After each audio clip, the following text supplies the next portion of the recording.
Assalamualaikum warahmatullahi wabarakatuh.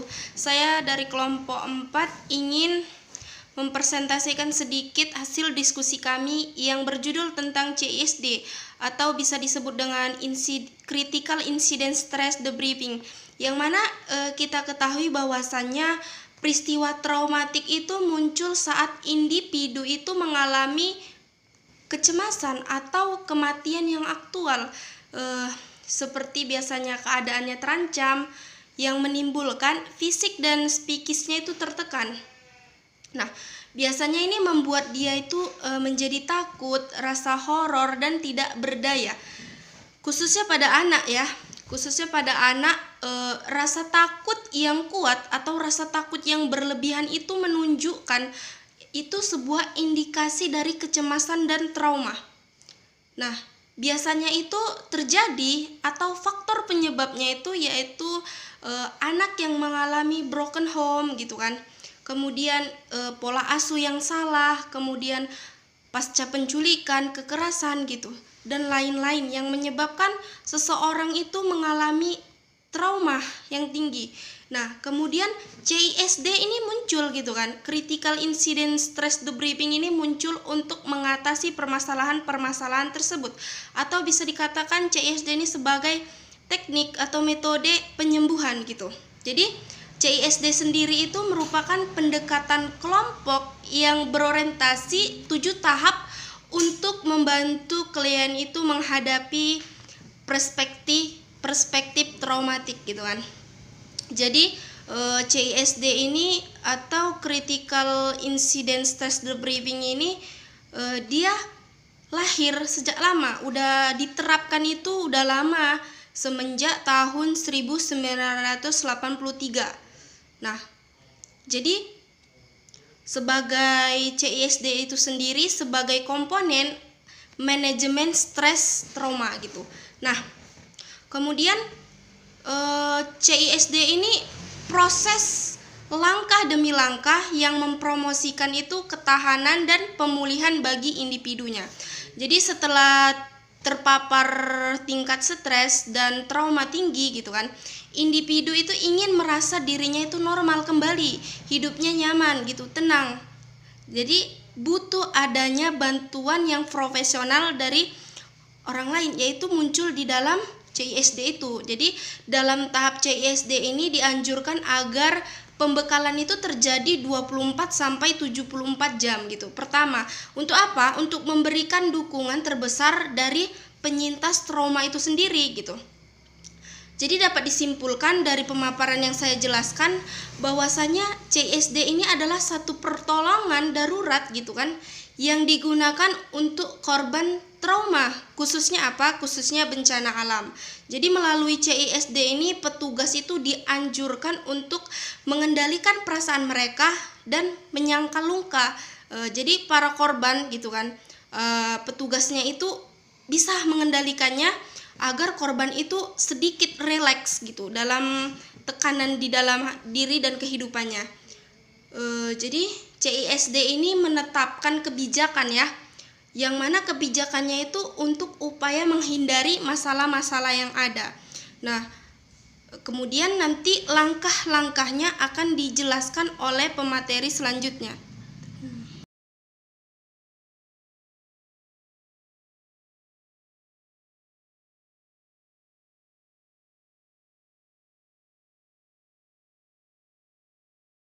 Bismillahirrahmanirrahim. Baik, di sini saya akan menjelaskan bagian B tentang langkah-langkah dalam proses CISD, yang dimana CISD itu mengalir melalui tahapan pelaksanaan yang bersifat fleksibel. Namun adanya dukungan awal yang diberikan secara peristiwa berbahaya dengan berbagai perasaan yang spontan dan dukungan penyegaran, maka perlu adanya proses atau tahapan. Dalam hal ini intinya itu ada 7. Yang pertama tahap pengenalan, yang dimana tahap pengenalan adalah ahli kesehatan yang menjelaskan bahwa peran menyusun peraturan dasar, menunjuk topik bahasa atau rahasia, dan larangan mengkritik insiden itu dari sudut lapangan yang fungsional. Yang kedua, tahapan fakta, yaitu mendapatkan info tentang keterlibatan petugas dan panggilan untuk mendapatkan bantuan polisi.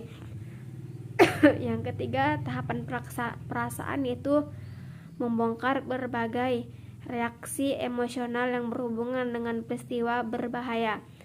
Yang keempat, ada tahapan gejala, yaitu menyebutkan suatu persatuan tanggapan emosional dan kognitif masing-masing peserta.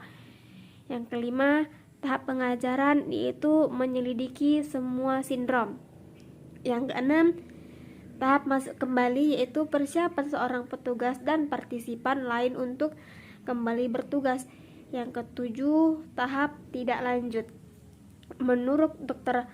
Maisel menjelaskan konsep CISD dengan langkah-langkahnya dalam penelitiannya, mengemukakan 7 langkah dalam membentuk proses tanya jawab stres, yaitu yang pertama, menilai dampak insiden kritis terhadap personil dan korban pendukung.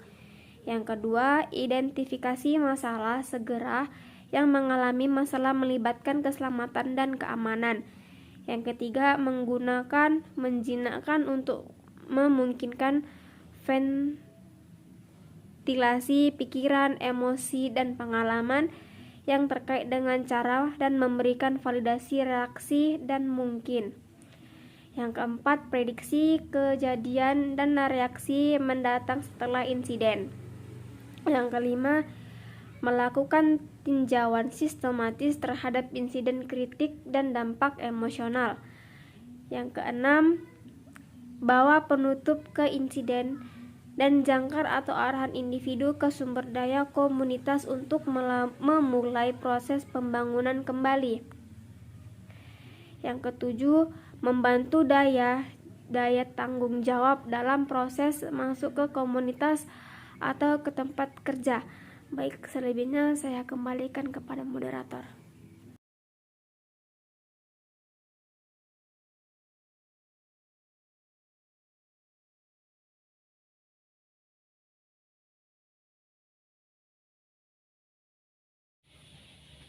Baik, di sini saya akan menjelaskan tentang tujuan dari fungsi Critical Incident Stress Debriefing, yaitu merupakan sebuah teknik diskusi yang bertujuan membantu individu dan kelompok memproses pengalaman konflik sosial mereka dan mengungkap peristiwa tersebut sehingga membantu membangun catatan dari pengalaman traumatis, maka dapat mencegah emosi intens dari pengalaman yang membentuk gejala-gejala yang bisa menonaktifkan kemampuan seseorang. Ya, oke. Bismillahirrahmanirrahim.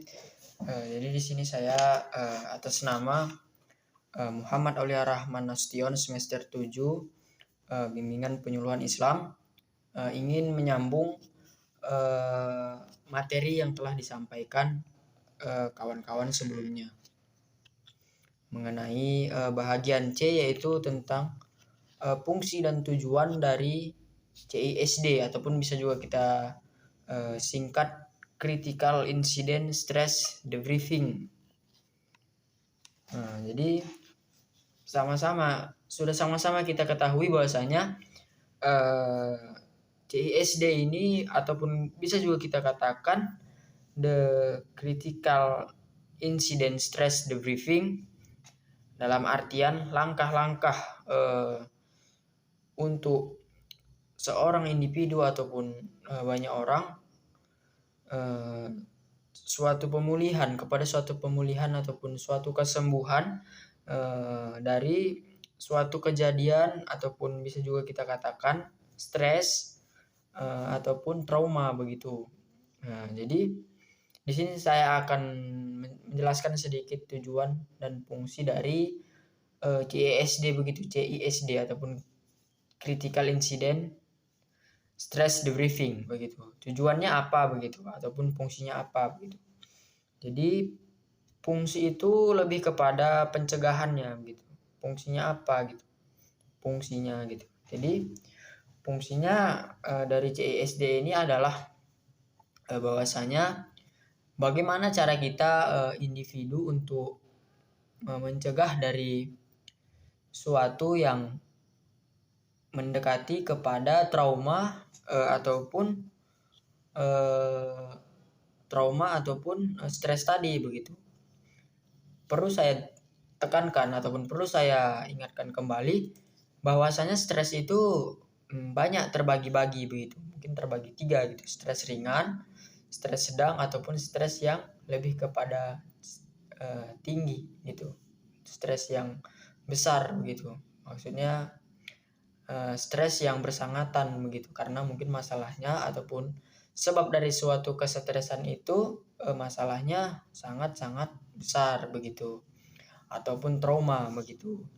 Jadi tujuannya apa begitu? Tujuannya agar suatu individu ataupun kelompok banyak orang tadi yang telah mengalami suatu permasalahan baik di dalam internal keluarga maupun di luar, seperti trauma dari segala macam masalah apapun, contoh bencana alam begitu.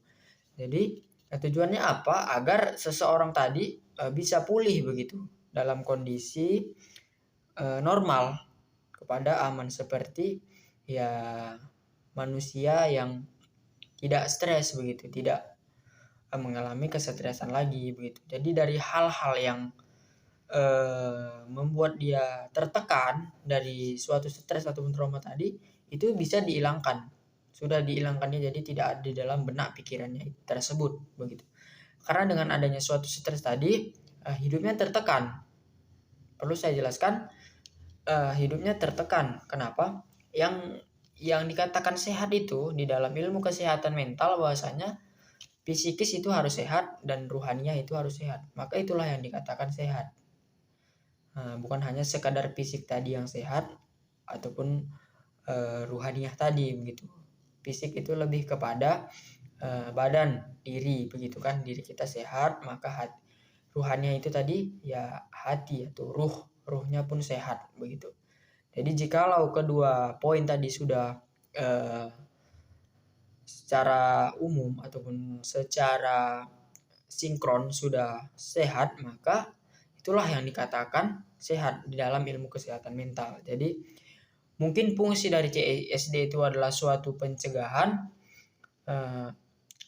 agar si klien tadi ataupun orang yang mengalami kesetresan tadi bisa keluar dari zona stres tadi begitu. Dan tujuannya adalah ya dari tujuannya bahwasanya si klien tadi ataupun orang tadi, individu tadi bisa kepada seperti semula, normal ataupun aman, tidak ada tekanan ataupun suatu pemulihan.